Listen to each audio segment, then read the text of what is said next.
A través de la historia del pueblo ranquel, hemos ido recorriendo cómo fue mutando nuestra cultura antes de la llegada de los españoles, después de conocer el caballo y las luchas por el avance de las fronteras criollas sobre nuestros territorios. Ahora este camino se interna en un sitio muy oscuro de nuestra historia y la historia de la constitución del Estado que hoy conocemos como Argentina. Porque para conocernos, para poder analizar el resultado del actual ser nacional, debemos entender qué procesos nos conformaron. Según un estudio genético de la UBA, más de un 56% de la población de nuestro país tiene ADN indígena. Así lo determinó un estudio realizado por el Servicio de Huellas Digitales Genéticas de la Universidad de Buenos Aires, a partir del análisis de casos en 11 provincias. Lo que queda al descubierto es que no somos tan europeos como creemos ser. Por ende, llevamos en nuestra historia genética y en la transmitida por nuestros ancestros la tristeza de las injusticias sufridas por nuestra gente. Quizás por eso somos como somos.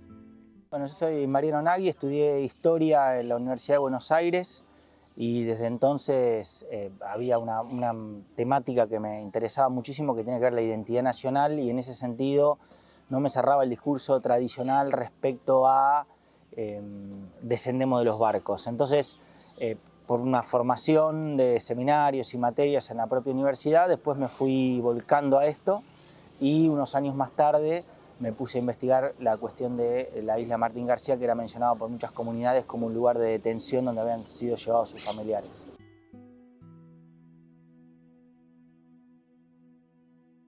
Pero esa terrible historia aún sigue bastante oculta.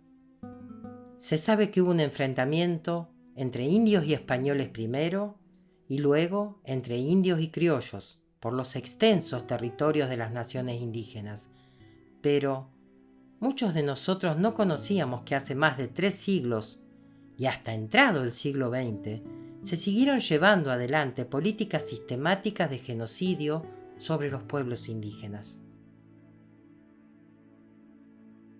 El genocidio es el intento de destrucción total o parcial de un grupo por su pertenencia, y había una descripción, ¿no? Esta es la parte técnica. Esa descripción habla de, en realidad, 4 grupos, digamos 3, porque uno quedó, digamos, atrasado en el tiempo, que era el concepto de raza. Los otros 3 grupos son el étnico, el nacional y el religioso. Lo que tenemos que entender para el sentido común, para trabajar en las aulas, etcétera, que un genocidio es cuando algunos de los muchos delitos que se pueden, digamos, buscar hoy por hoy en internet, que por ahí son delitos comunes, son cometidos porque esas personas pertenecen a un grupo que previamente es construido como un colectivo a destruir o eliminar. Por eso, o sea, lo importante no es la cantidad de personas. Mientras en la isla Martín García había gente que entraba detenida porque había cometido un delito y le decían vas a cumplir tantos años de detención, los indígenas iban detenidos a Martín García y a otros puntos, porque no fue el único campo de concentración, por su condición de pertenencia a ser indígenas. Por eso son prisioneros de guerra al Estado argentino. No hacía falta que no porque hubieran hecho nada malo. Exactamente, por eso caían, digamos, hombres, mujeres, ancianos y ancianas, niños y niñas. O sea, la pertenencia étnica es lo que llevó al Estado argentino, además de que una pretensión económica y de soberanía, de quedarse con el territorio indígena, de apropiarse y construirlo como propio. Los indígenas eran un grupo a ser exterminado. Si volvemos a la síntesis de qué es un genocidio, es cuando el Estado intenta eliminar total o parcialmente un grupo, o que ese grupo no se pueda reproducir culturalmente, y lo ataca por esa pertenencia étnica. El crimen en este caso era pertenecer a un grupo indígena. Exactamente. A una nación indígena, a un pueblo indígena. Correcto. Ese fue el crimen. Exacto. Por el cual se practicó ese genocidio. Exacto, exacto. Esa es la idea. Un genocidio es un crimen de lesa humanidad. ¿Qué lo diferencia? Bueno, desde el derecho, un crimen de lesa humanidad se considera indiscriminado. Es decir, si vos mirás cuáles son los delitos de un crimen de lesa humanidad y uno de genocidio, son los mismos. ¿sí? La diferencia es que el crimen de lesa humanidad opera sin distinción sobre ese grupo y el genocidio dice, no, yo hago este crimen sobre este grupo porque lo que intento eliminar y mi objetivo y mi finalidad es accionar sobre ese grupo. Si miramos las declaraciones de Roca, por ejemplo, en aquel momento, e incluso frases de Estanislao Ceballos posteriores a la conquista del desierto en Pampa y Patagonia, es claro, esa idea de exterminio estaba presente en las principales figuras o los principales intelectuales de la generación del 80. Quizás el manejo que se les dio era más acorde a algo que estaba prohibido según las leyes del mismo Estado: la esclavitud. Cualquier Estado en cualquier momento puede producir un genocidio teniendo la intencionalidad, o hace falta un contexto histórico o de pensamiento. Sí. ¿En qué contexto se puede dar eso? Eso es un debate que todavía sigue abierto. A mí me gusta volver a los orígenes del concepto, que es a mitad del siglo XX, y a la persona que inventó el concepto, que fue un abogado polaco que se llamó Rafael Lemkin. Él lo que aclaraba de entrada es que los genocidios ocurrieron siempre. O sea, lo que él estaba inventando era un concepto, no un delito. Además, obviamente, primero existe el delito, después se le pone un nombre y después llega como tipo penal, como bien nos aclaraba una colega, Florencia Rolet. No existe que alguien invente en el tipo penal, inscriba algo que nunca ocurrió y que no tiene nombre. O sea, el orden es, siempre va a ser, el tipo penal va a ser anacrónico respecto a los hechos. Lo que notamos, la evidencia histórica al menos demuestra, es una relación directa en el proceso de construcción de los estados nacionales en todo el mundo y la perpetración de genocidios. Y también me gusta creer, yo adelanto como hipótesis, que esto pasa también con los campos de concentración, uno de los dispositivos más presentes en los genocidios. No es que si no hay campo de concentración no hay genocidio, pero suele haber una simbiosis entre el dispositivo campo de concentración y el crimen de genocidio. Es que si bien se piensa que los campos de concentración nacieron a fines del siglo XIX con políticas imperialistas, por lo que vemos en la Argentina y por lo que vemos en otros casos, yo tiendo a pensar que la construcción de los estados nacionales, en las cuales ese proceso implica decir, estos somos nosotros, de acá para allá están ellos, con los otros externos, también hay una construcción de otros internos. Los indígenas y los afros no pertenecen a nuestra identidad, estos son otros, y quedan afuera de ese crisol de razas que creó la Argentina, y para ellos muchas veces lo que les espera son los genocidios y los campos de concentración. Por eso yo estoy convencido de que sobre todo los genocidios y los campos de concentración, especialmente el genocidio, si bien hay delitos que puedan ser asimilables a genocidios en edades antiguas, porque masacres hubo siempre, lo veo más, no sé llamarlo habitual, pero mucho más evidente y común en la era moderna a partir de la construcción de los estados nacionales. Y así fue como se construyó la frase: los argentinos bajamos de los barcos. En realidad, esa era la expresión de deseo de los que querían imponer la nueva identidad. La identidad de crisol de razas. Eso sí, europeas.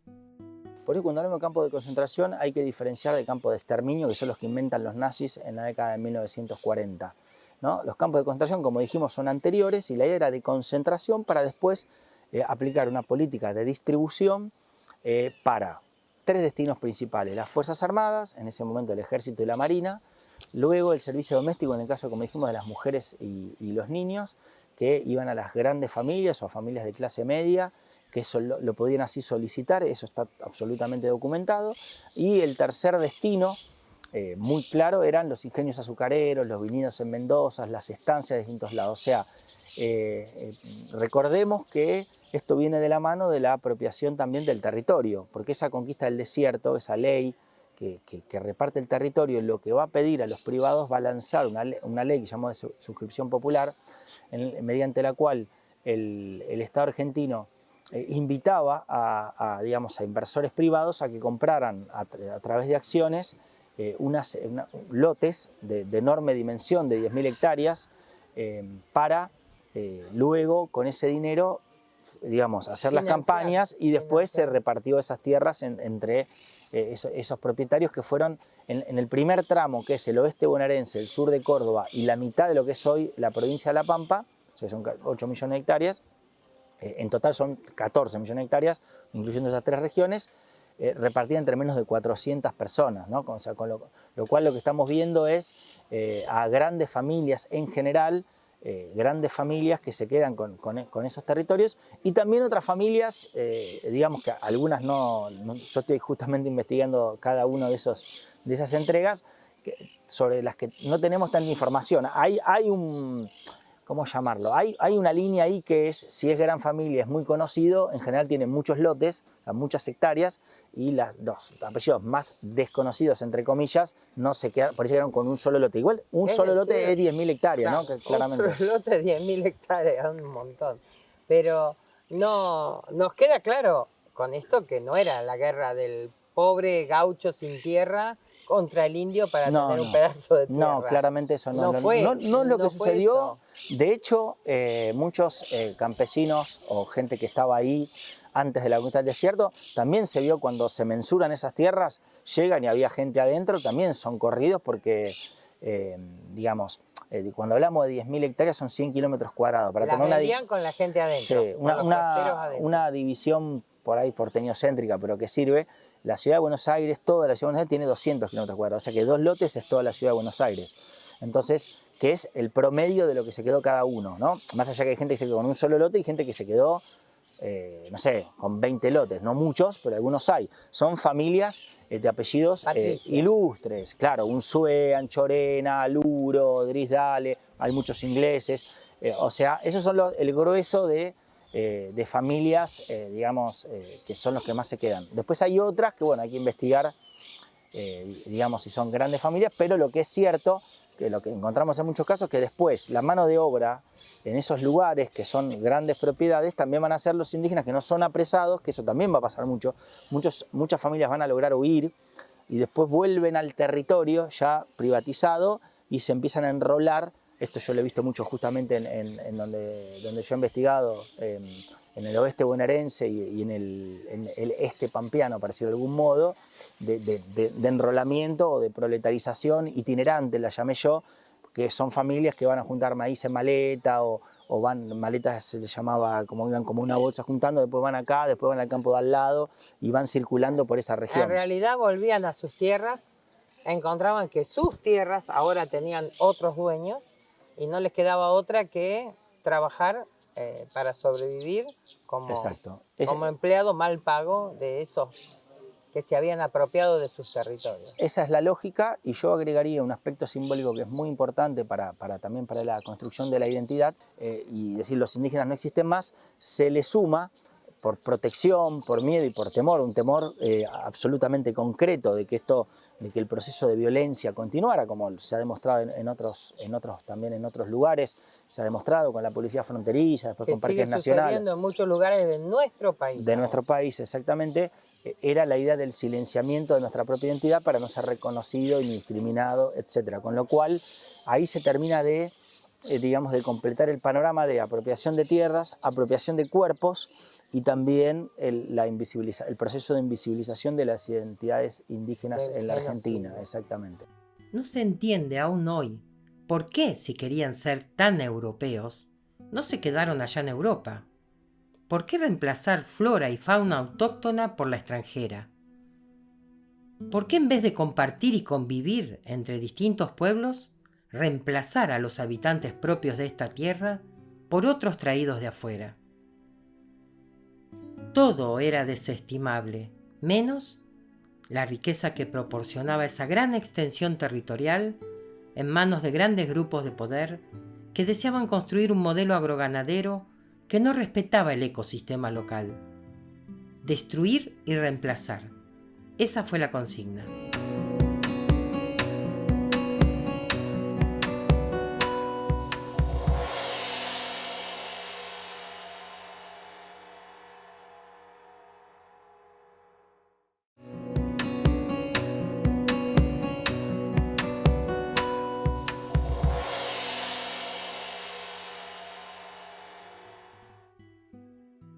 La suerte para los ranqueles ya estaba echada.